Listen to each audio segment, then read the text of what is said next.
Seven, 6, 5, 4, 3, 2, 1.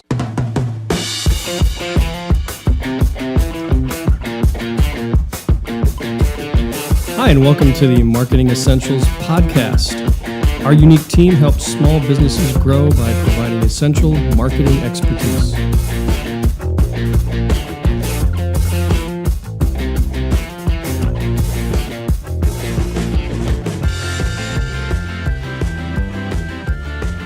Hello, everyone, and welcome to the Marketing Essentials podcast. I'm Alicia Piazza with Custom Marketing Solutions. I'm Justin Kerr with Justin Kerr Design. And I'm W.Parmentier with W.Parmentier Photography. And together we make up... Sorry, I jumped all over you on that one. Nope, it's fine. And together we are The Marketing Essentials team. So we're here today with Byron from the Riddle Room in East Greenwich, Rhode Island.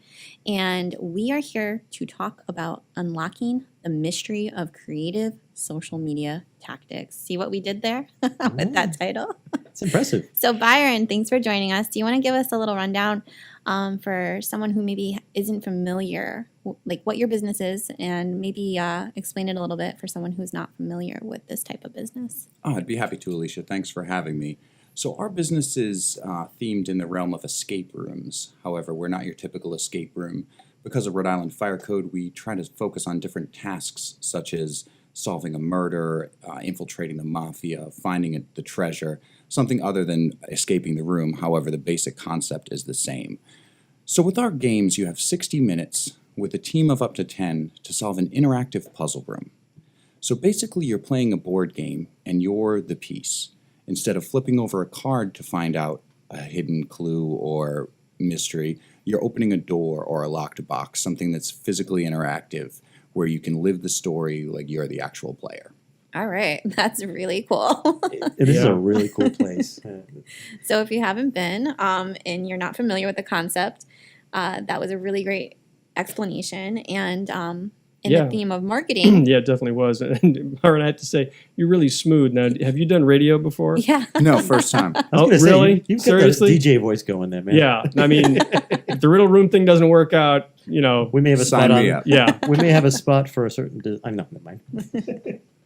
Yeah, Bill's spot. I've always wanted to be a behind-the-scenes kind of guy, so I guess that could work. Yeah, okay. All right, we'll go with that. But the Riddle Room, it's been here for 2 years now, right, Byron? Yeah, we had our grand opening November of 2016. Okay. And so you've used a lot of different marketing to kind of grow the business, and you've used different marketing tactics, social media, video, a few other things to kind of grow the business. Do you want to jump into some of your recent contests on social media that you've used to help grow your business, and just kind of give a rundown on what those contests were, how they worked? I would love to.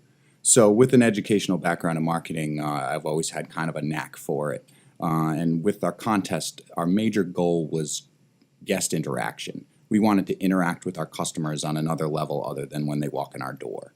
So that was one of our main goals to achieve out of the contest. And we thought a contest was the best route to take because it provides some kind of motivation and incentive for the participants with something tangible that they can walk away with. So we provided different prizes all the way from tickets to merchandise to entries into an additional contest. So just things to get them going and interacted with our page. Very cool, very cool. And so did you use Facebook primarily? Facebook is our primary, our social media panel of choice just because of our demographic. We skew female, about 25 to 45 Really age. female. It's interesting that is it a big skew or is it? Pretty much, yeah. It's about 2/3 female. Wow. So we've switched most of our marketing focuses. We figure if we can reach the females, then they'll tell the males about it. Sure. That's sure. really cool that you've looked into the insights, because I feel like a lot of businesses really skip over that part and they think everybody is their customer. And I think, well, pretty much anyone could come to an escape room or a riddle room. You really want to focus on the decision maker and the person who's going to be booking the event, right? Oh, it's so important to focus because without a focus, you're wasting so many dollars on potential clients that aren't really going to buy. Yeah. So if you focus on your buying group with a specific message, now you're going to maximize your marketing dollars. Yeah, it sounds similar to, in the realty world. You focus on the kitchens and the bathrooms because your females typically are going to be the ones making the decision on the house, and they want to know what's the kitchen like, what are the bathrooms like. Sure. The rest of it, is negotiable, but those are the two key elements. So I think it's really smart that you figured that out early and said, hey, let's focus our marketing in this area and reap the benefits. Yeah, and I don't want to go too far off on a tangent because we could talk about insights and analytics. Yeah, we could go all day on that. I know, right? There's so much out there when you do digital marketing or social media to look into. But Byron, how did you come to realize? Was it through Facebook analytics or website or insights or looking at your website traffic that you kind of noticed your? Kind of all of the above. The Facebook pixel is a really valuable tool. Google Analytics is a must. And then guest feedback. We really listen to our guests in the form of email feedback, talking to them in person after the game. So what works for them, what they really want to see in the Riddle Room, and what they want more of. Nailed it. Because I think, you can gather data from digital, but then you also can't forget that offline conversation. Oh, most definitely. That's what it's all about. Yeah. Very cool. And so for anybody, I think we used a couple marketing lingo. I wasn't fast enough on the bell. With the analytics pixel. Yeah. But we'll put these links. We always do like the podcast notes. Yes. We'll put these links and information to these resources below the podcast. So if you're not familiar with Google Analytics and you're not familiar with the Facebook pixel, you can do a little research on your own. Oh, plus or contact us. I was going to say also don't forget the fact that it was done a while ago, but our webinar, you went pretty in depth on the pixel and the Facebook bit for business, right? Correct? If I remember correctly. Did you put pixel? I think so. Yeah. We've talked about the pixel. You could do a whole podcast on that alone too. Sure. But sure. That's really valuable, Byron, because that would allow you to kind of switch up your marketing, like you said. So, do you want to talk a little bit about? I mean, I know you could talk about contests in detail, each and every one, but maybe just highlight a couple of the contests that you felt worked really well and kind of like what those contests entailed. So the setup and the basic premise or what the contestants had to do. Yeah, I'd be happy to. Our two most successful contests were one where we released a picture of 3 different keyholes, and we had the participants choose one of them in the comments section below. And then we had a gift contest where the participants would post a gift in the comments section of something that remind them of their experience at the Riddle Room. So both of these were really successful. The gift contest really tied the emotional experience that these guests had and related to. So that really created a wide variety of different posts. One thing we definitely missed on this contest was we didn't include like this post in the body of the contest, which was really a shortcoming because we could have capitalized on over 100 different likes to match these 100 different contests. Wow. Sure. On the keyhole contest, it was really beneficial because we gave the guests a choice. So they had to pick either 1, 2, or 3, and they didn't get to know what was behind the other 2 options. So it really created that interaction, suspense, and mystery. I think I remember seeing drove that these that comments contest. up. Yeah, we had over Really 130 comments on this Nice. contest in a couple of weeks, so it was really beneficial. Do you recall, I mean, I don't know if you recall like the approximate budgets that you spent for your contest, Byron, but just to kind of give people, I think 130 comments is phenomenal. Kind of give people the idea of the budget you had behind these contests. So one of the contest that the keyhole one where we got the 132 comments, more likes than that, we had a $200 budget over a month. So we Cool. had it spread out on a daily budget. Not sure exactly what that broke down to. That's a pretty reasonable Yeah. amount. I mean, not talking about a lot of money there, and the return on the investment pretty big. 130 comments. Yeah. Yeah, and within those 130 comments, some of the prizes were 20% off future tickets, 20% off merchandise and gift cards, and then an entry into a contest where someone won 4 free tickets. So overall, the initial cost of the prizes we gave out was very minimal because we're just providing discounts for future and for only 4 tickets. So with the guest interaction we got versus the cost of the contest, it was by far beneficial. So, and if people aren't familiar with how Facebook works, as a business page, you can't just message people or invite them to like your page as a business. the user needs to initiate the conversation. And so what Byron did with the comments, when someone comments on one of your posts or your ads, that opens the door. I see what you did there. Yeah. Okay, all right. To have a conversation with that person. And so you're using social media for its primary purpose, which is conversations, not just advertising. And so what Byron did there is when someone would comment, there is a little thing underneath the person's comment that says message this person. And that meant the Riddle Room could actually start a conversation with that individual user. That's correct, right, Brian? Correct. Oh, And Byron, sorry. we commented to all 130 comments that we had. So that was Wow. a little grueling. Now, gonna yeah, is say- that you doing all that, or do you have someone that handles the social media? Oh, that's me. That's you. Yeah, being the entrepreneur and on a small business, I pretty much wear all the hats. Yeah. Wow. A lot of businesses are in that position. Yeah, you got So- three others right here at the table. Yeah. Yeah. No, Well, that's we true. had an intern at one point. Yes, we did. Yeah, Yeah. it can be a lot Yeah. to do all the posting, all the ads.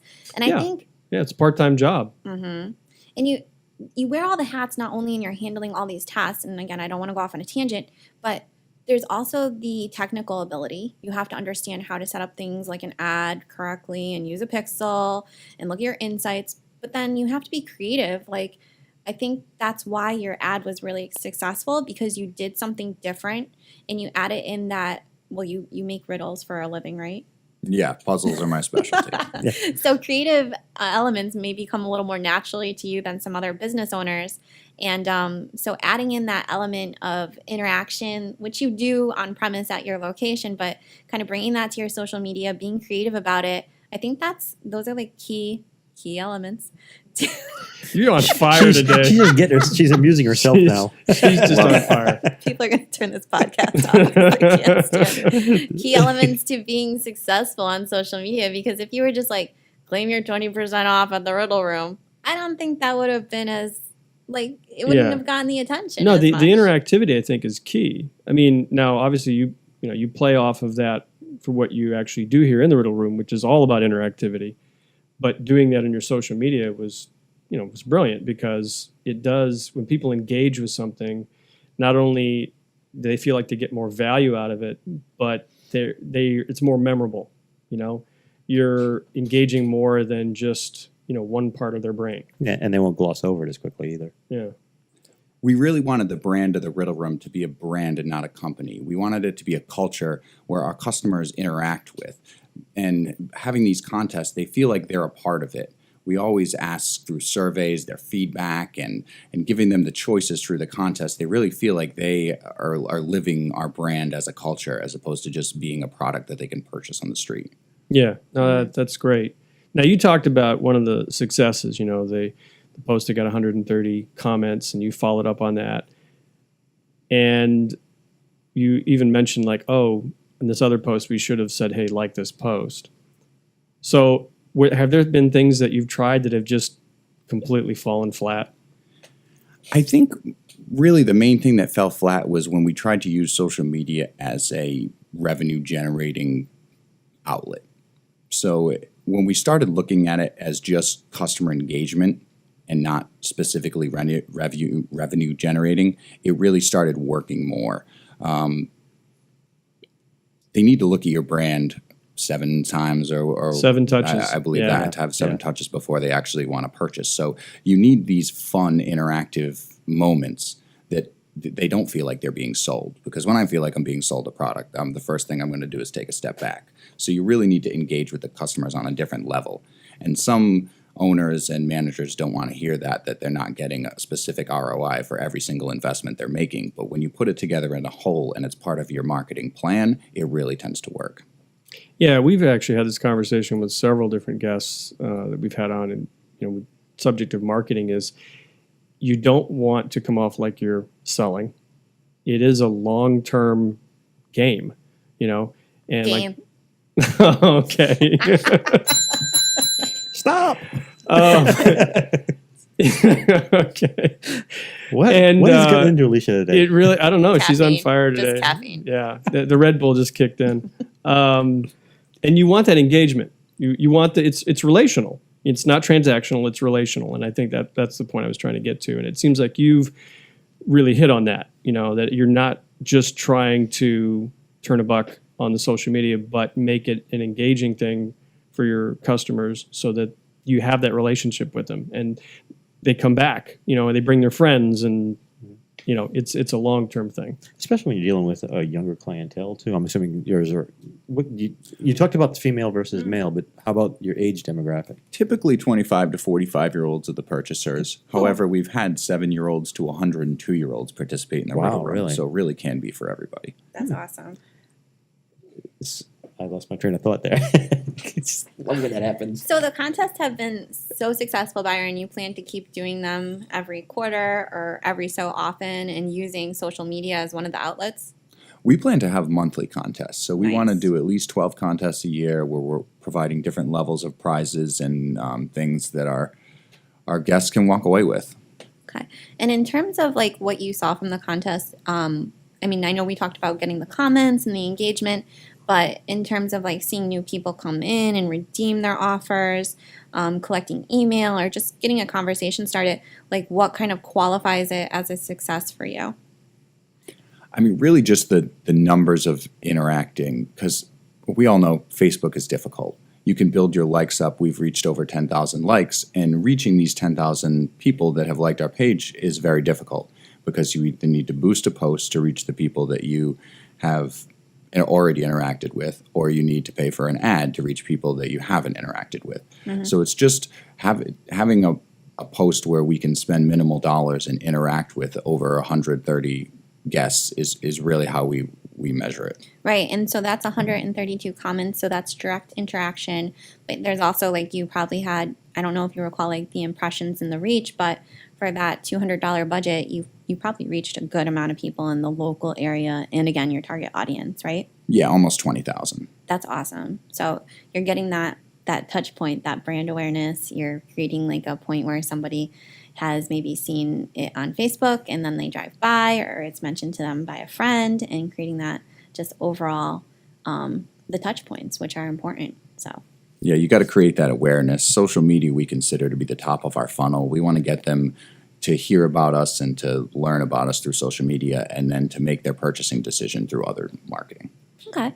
And in terms of so the contests were one element.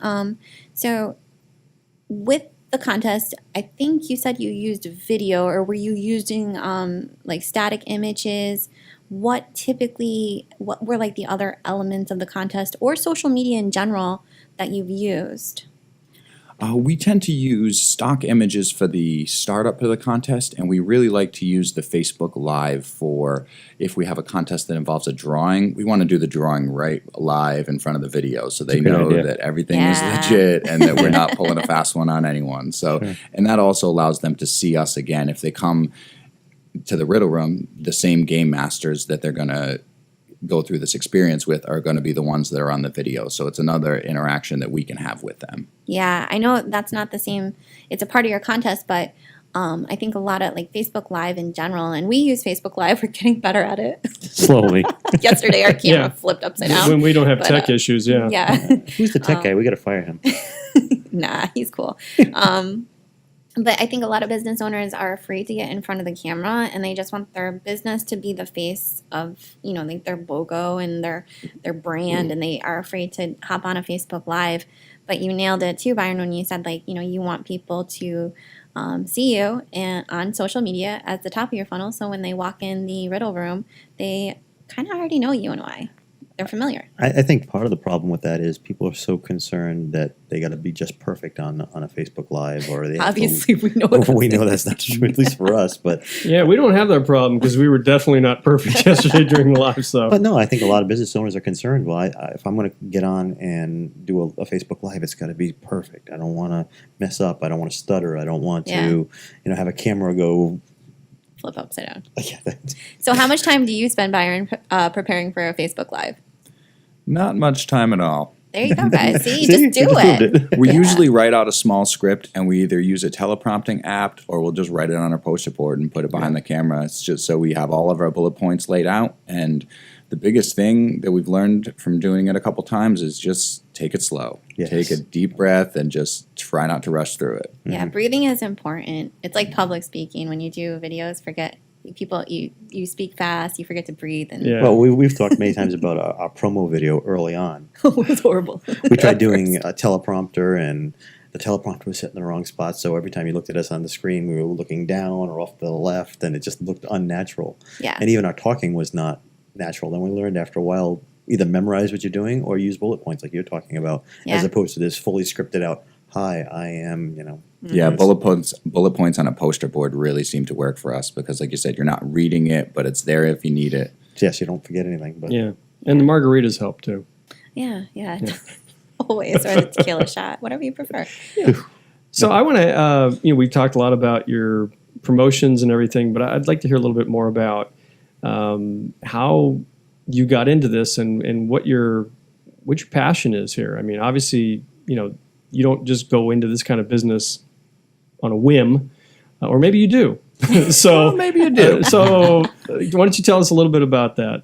I've always wanted to be an entrepreneur. I've always had this knack that I just want to own my own business. And I just had these great ideas throughout my life, but I never had the capability. So about 8 months before I opened the Riddle Room, I experienced a different escape room, and I loved the concept. But I just thought I could do it better. It just seemed like it was the skin of the surface, and I really wanted to immerse myself in this business. So me and a friend from middle school, we started it in November 2016, and we had no idea how big it would get so quickly. We've reached over 10,000 likes on Facebook, which, like I said, and we've done this with 2 different escape games. A lot of the other escape rooms in the area have 4+ escape rooms. So the fact that we've been able to reach a larger demographic customer base with half the product capacity is really an achievement. And how, I'm sorry, Okay. how often do you have to turn the rooms over? that was my question anyway. So there you go. Still your question.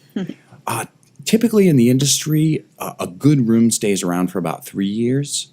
Because we only have 2 products right now, we tend to turn them over about once every year.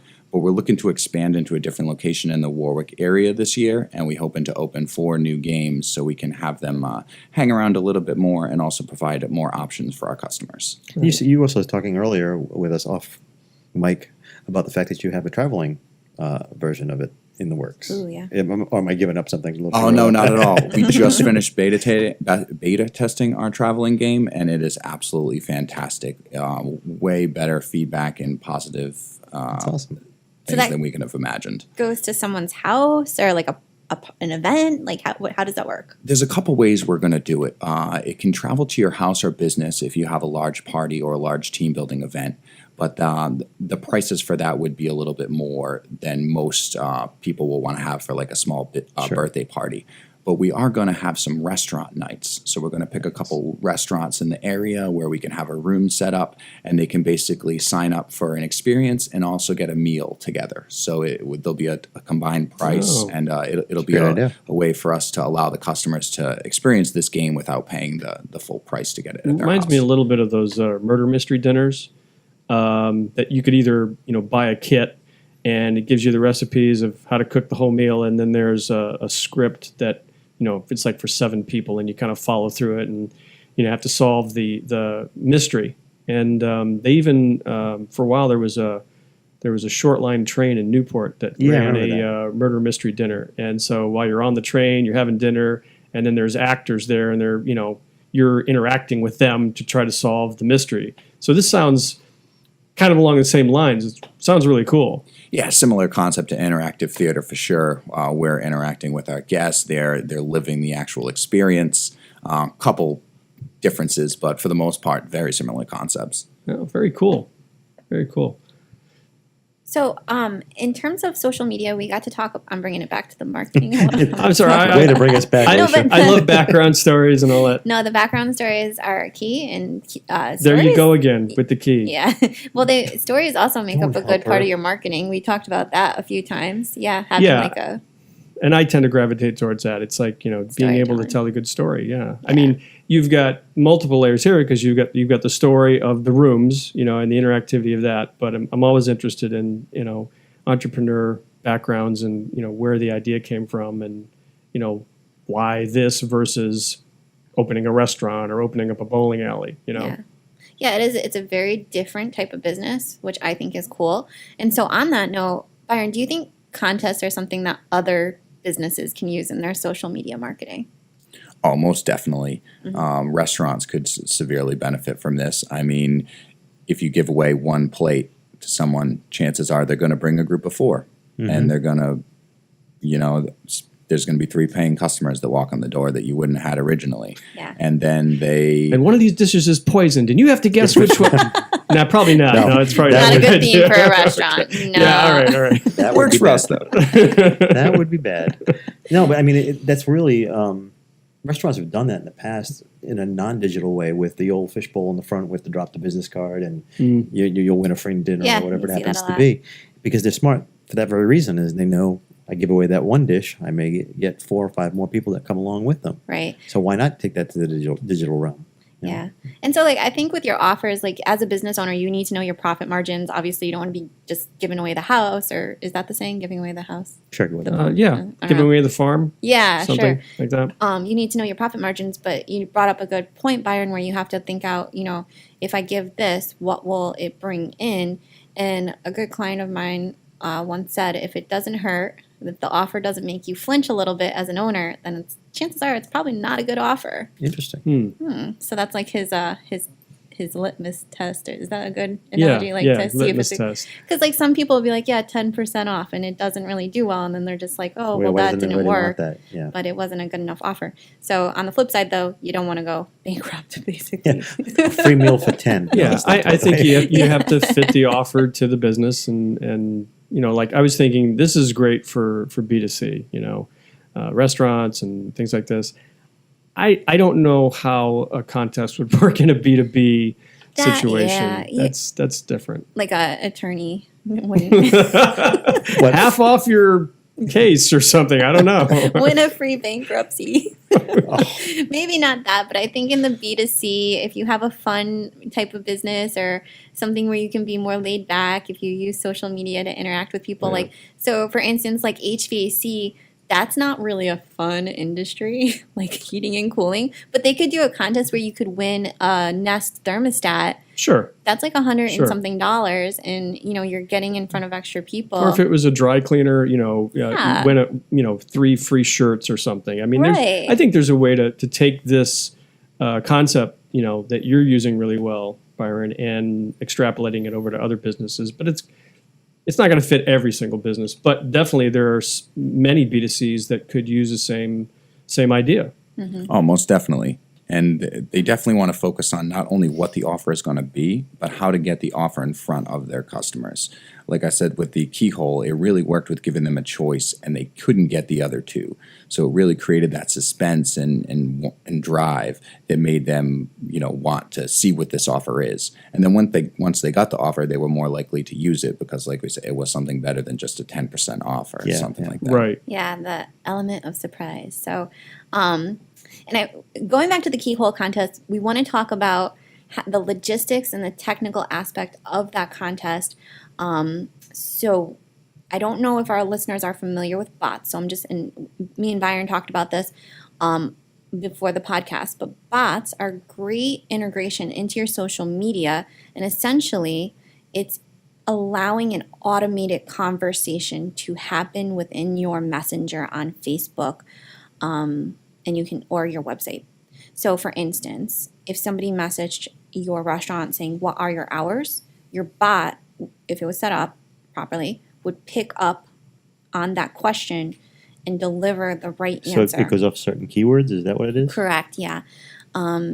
Or sequences. And so a bot can be incredibly helpful for a number of reasons. And you can set them up for free. And I'll list out some of the channels that you can use. So there's things like... Oh, so it's not just tied to Facebook. Well, there is a limited version of automated response within Facebook Messenger, but it's limited on what you can do. Okay. So If you're you- talking bots outside of Facebook? Is that what you're talking Yeah, about? it's like an integration into Facebook. So it's basically a software. I use ManyChat. There's other ones out there like Chat Fuel or Bot Academy. I can see that we're going to have to put a giant list at the end of Oh, the there's show so notes for many, and this they're one. popping up all over the place.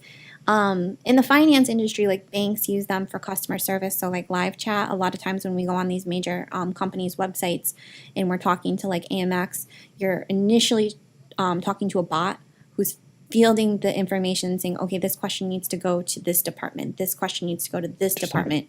It's not like a phone tree, though, is it? I'm not sure. What do you mean? He's talking about the old press 1 to get to this, press 2 to get to this. It's sort of, from what it sounds like to me, you're explaining an advanced version of it. So you're not being asked to press a number, but certain words you say will key them off to going to a certain Put you department. into another branch Yes. of the tree. Correct. Oh, okay. Yeah, so who here has Bank of America? Not me, sorry. Siri is a bot in a way. It's a voice activated bot. But Bank of America has this bot called Erica, and she's like your personal finance bot. And you could do a whole podcast on the different types of bots out there. But they're based off of AI to a certain extent. Some of them have enough intelligence to kind of learn as they go. The bots I'm talking about for your Facebook and the ones you can set up for free, they just take a little bit of planning. It requires you to kind of map out what information you want to give somebody. So if they message the page with a keyword, so going back to Byron's contest with the keys, someone would comment what key they wanted, right, on the ad. Yep, either 1, 2, or 3. Yep. And one of these bots would save me commenting 130 plus times. Yeah, I was going to say that'd be crazy. Oh, that's cool. The amount of time I spent in those 2 weeks commenting on posts was unreal. And then you don't want to miss somebody because then they're going to be like, well, my friend got a response from the Riddle Room and I didn't. Yeah, that's even worse than not doing a contest in the first place. Right, yeah. Yeah. You don't want to miss anybody. So the bot basically would interact with your ad, or you can have it tied to just your messenger in general, but it automatically brings the conversation as soon as someone comments on the ad into Messenger. And if they had commented, key 1 or number 1, then they would be given a certain message, or you could repeat the sequence. Okay. And so it takes care of some of the admin, yeah. but you still have the ability to interact with them directly. Oh yeah, if they start asking questions that aren't mapped out, then you can do a generic response like, that's a great question. The bot could say, we don't know the answer to that, so we're going to connect you with the Riddle Room. Feel free to call, or someone will be in touch with you in the next 24 hours. And you can even set up so that, Byron would get like an email or text notification, like you have someone who ended up at this. It's like a path, so this user took this path and ended up on your website. So you have a little history on them, so when you do contact, you can you have the context of what they had. Yeah, you can see all the conversations. It's all integrated. And then you can also collect emails. So if you have a CRM or a MailChimp email database, if you make it part of your sequence, like, hey, thanks for entering the contest, we want to email this coupon to you so that you have it in your inbox to use when you come to the Riddle Room. What's your email? Most people will give their email for offer. So then you can the bot would know to take the email response, integrate it into MailChimp. Oh, that's very cool. Yeah. Very cool. And save you a lot of time, Byron. Oh, most definitely. That does sound like a great feature. Maybe you'd be able to take one of the hats off or half a hat off that you wear. Half a hat. Yeah. I do have a rack standing by. Okay. All right. Good. Nice. Yeah. Nice. So automation, again, you can do a whole bunch of different automated processes for your marketing. But I think bots combined with social media are one of the coolest things out there right now. And there's different ways to leverage them. So what Byron and I want to do is as he said, contests have been incredibly successful for his business. We want to build a bot out for one of his upcoming contests and kind of give the users like a inside look at how this bot is helping. And, we can share insider tips and answer questions at a later date. That way you can decide if a bot is right for your business and how could you leverage it for a contest or beyond a contest. But going back to the overall like social media tactics and creative tactics, I think, Byron, we'd love to hear from you. We know the contest, the videos, and the interaction has been great. Are there any other types of tactics or tips that you could give a business who wanted to start using social media? Just kind of wrapping it up. Either go all in yourself or pay someone like the Essential Marketing team to help you with it, because you don't want to do something halfway with the social media. You either want to do it fully or you want to not do it at all. That's a good tip. I like that one. And a good plug. I love that. Very, very good plug. And speaking of plugs, Byron, why don't you tell everybody how they could get in contact with you, or to purchase tickets, or to come and visit? So tickets are purchased on our website at ririddleroom.com. And we also have an email there that you can reach me personally, and you can reach me by telephone at 401-398-8177. And we're going to put all that in our show notes also, so if anybody needs to find them, we'll get direct links there. Yeah. And Thanks so much for letting us come in today and check out the Riddle Room. And this has been a great conversation. Definitely a cool place. Got to come check it out. Oh, my pleasure. Thanks for having me on the podcast, and I look forward to having you guys as guests. And now it's time for our shameless plug. All right, guys. So we're also on Facebook. Find us at the Marketing Essentials team on Facebook. Justin? And you can find us on our website at marketingessentialsteam.com. And on our site, you can find all our published podcasts. There's a contact form if you want to reach out to us directly. And you can also subscribe to the podcast through Apple Podcasts. There's a link right there on the website. And one other thing that we offer is we have a very exclusive private Facebook group for people who are interested in learning more about what other people do with their marketing, other business owners and entrepreneurs like Byron. And it's a great place to go and ask questions, get marketing support, get some ideas, and just be part of a larger small business community. And that Facebook group is called Little Roadie Marketing Support Group, and you can find that on Facebook. Yes, it is an exclusive group, so you do have to get permission to join. Yeah, you have to get past Alicia and the Velvet Ropes. Yes. She's pretty tough about letting people in, so I don't know. I'll unlock the door. We got to end here. We got to end here. No. I think the rest of us just got kicked out of the group. I don't know. I could be wrong, but anyway. All right, with that, I think that's it for this week, and we'll see you guys soon. Bye-bye. Bye.